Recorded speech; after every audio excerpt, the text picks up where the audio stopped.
Hi guys, I'm back with another book review and recommendation, but this time this is going to be a fast version because I have to return the books in the next hour or so. I have to drop my kid off at school before that, so we're going to do this really quickly. But I will say, if you are not going to visit your local library and you are not saving money by just going to the library and renting amazing books, the same amazing books you see on TikTok or Instagram or even on YouTube, what are you doing? Remember guys, you don't have to purchase every single book. And if your library has it, or if a friend of yours has it and is willing to let you borrow it, save your money, because you might like the book, you might not like the book, you might DNF the book. So use your local library, use your friends, save yourself some money. We're all about saving money and moving smart and wisely. So that's my spiel. Support your local library, support your indie bookstores, support your friend library, and read the books that they spend the money on so that they feel that it's getting a good use. These are all graphic novels. I cannot tell you how much graphic novels have a special place in my heart. That's how I learned how to read. That's how I fell in love with reading. I grew up reading. My mom could not get me to read. It was intimidating. I had a hard time reading. I felt like I had very low self-esteem with reading academically as a child. And my mom one day was going through the grocery line, as parents do, and she got an Archie comic book and was like, I loved these. Here, you should read it. And when I say that, opened the world of reading to me, it gave me storylines and characters and character development, or sometimes lack of there, because Archie, Veronica, Betty,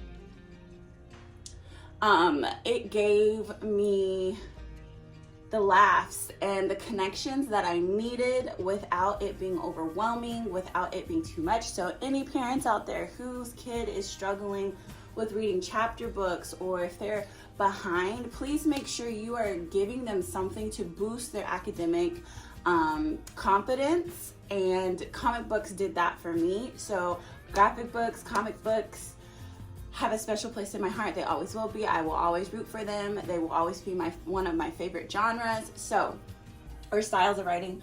So anyways, these are graphic novels. So if you're a graphic novel person, stay a while.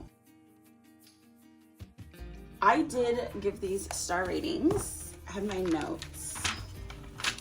Okay, so the first one I read is Pumpkinheads. Okay, so this was super cute. It was super cute, very beautiful illustrations. The story was adorable. It is very cozy, very fall vibes. So definitely get your hands on this to read. Would I purchase it for my own library? No. It was cute, it was simple. It is about two friends who are on their last season of them being at this pumpkin patch that they've worked together. They're kind of, have this, we're friends when we see each other at work for this one specific festival, this one specific pumpkin patch. Homie right here has a crush on a girl, and his friend is doing everything possible to help him finally ask the girl out after years and years of just drooling over her from a distance. And so it takes you on an adventure of their very last night, very last time, as after this, they will no longer be able to work there. They will be in the world of grown-ups, and will only be visitors instead of workers. Their journey. So it's cutesy. By the way, all of these are in the young adult section, so just so you know. So I gave this 2 stars. It was cute. It was cute. I read Bloom. So Bloom, thick one. If I could describe this in one word, I would say annoying. I would say annoying because I am all for young adult genres. I don't have a problem with it. I have read lots of them. The character Our main character right here, I'm sorry, like very entitled, very selfish, not much growth happened in this. The other character who comes into town, he's cleaning out his, grandma's home. He's not from there. He's only there for a little bit, gets a job at his parents' bakery, and, they kind of fall for each other. And I love that for them, but I don't like his attitude, his character the whole time. It felt like there was a huge age difference, a huge maturity difference. They just didn't seem to be on the same page. Like, as someone who works in mental emotional health communication, like healthy relationships, like this was a red flag relationship right here. I just didn't like it, you guys. I'm not gonna lie. I read it though. Oh no. I read it though, and I kept reading it for him.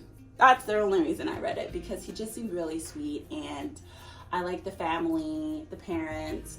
I thought there was gonna be a different arc in his character right here, but there wasn't much there. So it got 1 star. It got 1 star for me.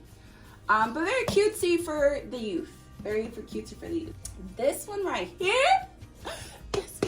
Here, The Prince and the Dressmaker. This will be something I buy for my shelf. Sweet, beautiful, romantic. This did not disappoint. This got 5 stars for me. It got 5 stars for me because the characters were so, you fell right into the story. It pulled you right into the story. You understood the characters. You understood the world they lived in. You wanted them to win. You wanted them to succeed. I don't want to say Renaissance time because I don't think that's when it is, but we have a dressmaker. She is, lower class, and she works hard, and she makes this one dress for a person, and the prince really was like, whoa, who made that? I want that information, and then hired her. And then I'm gonna let you have to read it, but it is so good. And if you have not figured out the theme, all of these are LGBTQ inclusive, and yeah, and that is important to me. That is important to my family. That is important for the work that I do. So I love people, young and old, need to see themselves represented in TV, movies, medias, etc. So this and all of the books are LGBTQ, plus representation. If there's an issue with you with that, then you're on the wrong page, and that is fine. You are more than welcome to click off. Appreciate you being here, but this is definitely a safe space for that. So this book, 10, 5 stars. It was just so good. The ending, it warmed my heart. Like the whole time I was just kicking my feet. Like it was just so cute. So this is an absolute must read. I got this because I've seen the movie on Netflix, but I DNR'd it. Nimona. I don't know why, but within the first couple of pages, the character, it was too much for me. I went into this thinking it was going to be a general slow start to any storyline. It was not. I got annoyed, and so then I closed it and I never opened it again. So this was DNR'd. I love the movie, loved it, but this I DNR'd. And there we go. This one should be in every history, every high school, middle school. This should be a must read. It is so good. It is called Displacement, and it is about a young girl who time travels, and she doesn't know how she's doing it, why it's happening, and instead of calling it time traveling, she's calling it displacement. And she finds herself not only displaced back in time where her grandmother is her age, but she's also finding herself in the Japanese encampment here in the United States. So we have a little bit of a history lesson going on here, mixed with, you know, fiction. And they did such a great job of bringing past and present together. They did such a great job of having her stay in this time that she doesn't know what's going on. She doesn't know when she'll go back home. She doesn't know. She has all these feelings, which are echoing the feelings of the Japanese immigrants and Japanese Americans who are in the encampments, who have been taken from their home, who have been displaced from their home unjustly. They don't know when they're going back. They don't know how long they'll be here. They don't know. They don't have answers. They don't know why. And so it talks about her time in the encampment. It talks about her feelings and dealing with depression and how she creates community and the things that happened and went on within this time and within these encampments. And then we see it jump forward to a few years ago where we had children from the border in cages, and people were told that they couldn't come into the United States because, you know, they're this, they're that, because they're from the Middle East, or because they're from Latin America, or because they're from Mexico. And just the parallel between knowing and seeing the injustice that happened in the past, but then yet it is repeating itself currently. And we see that now, and it's infuriating. It's infuriating because these patterns keep happening, and people swear, we'll never let this happen again, and yet here we are seeing it happen on our now TikTok, Instagram. We're hearing the stories, we're seeing the lives, we are mourning the losses of loved ones and families. This was a piece of work. This was a piece of art. This was so good. I know a lot of people give graphic novels a bad name, or like it's not really reading and it's not really literature, and it is, because this made me want to research what happened and what happened in surrounding the encampment. And like, so I highly suggest everyone read this, but I highly suggest, if you are a high school, middle school teacher, that this be in your room, that this be a book that you read through with your students. If you are a parent, get this in their hands. This is another one that will definitely be on my bookshelf. I read The Girl from the Sea, and it is about our little friend right here. You notice I don't say characters' names because I don't remember them. I'm not a name memorable person. I don't remember names, so that's why I don't say names. I know, but that's not who I am. So I start pretending I am that person. I don't remember names. I will ask her name 20 million times before it clicks for me. So this girl right here, she's not happy. There's been some kind of separation between her parents. It's just her mom, her brother that live together. She's got a group of friends, but her group of friends really don't know who she is, because she hasn't come out to them yet. And she's afraid to come out to not only them, but her family. And she doesn't want to come out until she's, you know, finished high school and moved on, so she can live her life and be free in herself and don't have to worry about the judgment of anybody in this small town. And she finds a seal girl, and they fall in love. I thought she was a mermaid, but they said no, we're going to make her a seal. But I feel like they're called silkies. I remember that. They're called silkies, I think. Silkies. I gave this one a two stars. I gave it 2 stars just because, you know, it was okay. It was okay. Like, I read it though. The last one, she a thick one. On a Sunbeam.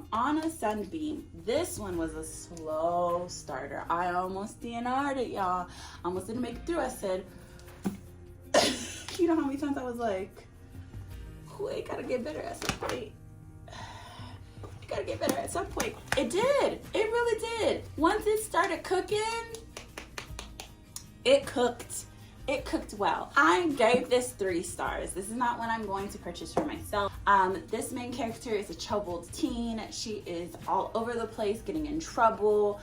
She goes to this really, I guess, nice private school. They live, it's set in like a futuristic place where everything is floating in space, like all the schools floating in space, like the places you work.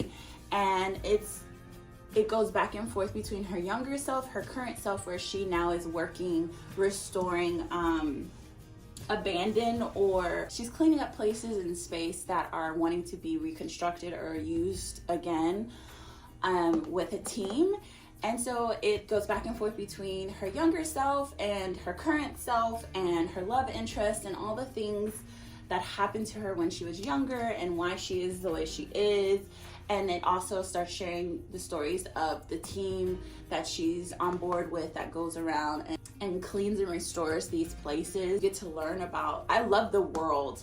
I love the world building. I liked it. I love space. I'm a Star Trek fan. I am a Deep Space Nine girl.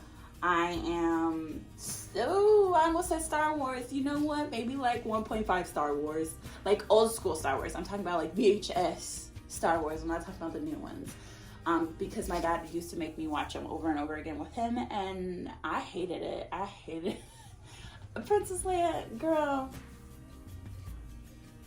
Chewbacca was the only person that I was really cared about, and that was because he was fluffy. So if you are into like that kind of, you know, space theme, you would be okay. 3 stars. It does get better. Just if you're in the beginning, just hold on, and it does pick up its pace. That's it. That's all I have for you. I hope you enjoyed this video. I hope you enjoyed our trek and our journey in doing homeschooling and being in the library. Again, please visit, use your local library. We're adulting, and this is part of adulting, is using the resources we have. So take your kids, take your aunts, your uncles, your cousins. Of course, as always, I hope you had a cozy and wonderful time with us here, and I hope you stop by next time. Bye.